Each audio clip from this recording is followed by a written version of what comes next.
ishonasizmi Nilufar, men hayron qoldim. Men o'zi shu narsa o'zini bilmayman. Bu yigitni internetda hozir o'sha meni narsalarimni qayerdandir topib bir 100 ta narsani internetga joylagan bo'ladi. Fayzullo, qo'l tasha. Men birinchi marta ko'rdim. Umring uzoq bo'lsin. Har doim she'r aka, o'rtoq aka va milliy san'atimizni balashiga. Nasiba Sattor, lekin o'zini bugun ko'rib turibman. Lekin men gilamni ko'rib, men sahnada buni Ulug'bekga berdim. O'rtoq aka rasmini olib kelib o'ylabman. Juda ham ajoyib. Men juda ham xursand bo'ldim. Bu hech qanaqa haligi tayyorgarlik anaqasiz.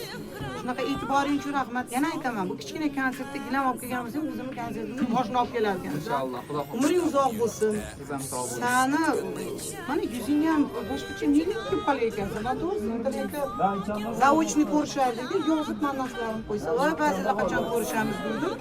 Ko'rishdik. Umring uzoq bo'lsin. O'ylagan hamma niyatim deydi.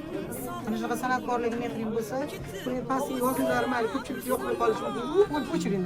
Juda ham chiroyli, juda ham chiroyli. Maqom qirolichasi mana yozib pastiga ham. Maqom qirolichasi Gulbahor Erqulovaga ukasi Fayzullo. Ha, Fayzullani men farzandimman. Ha.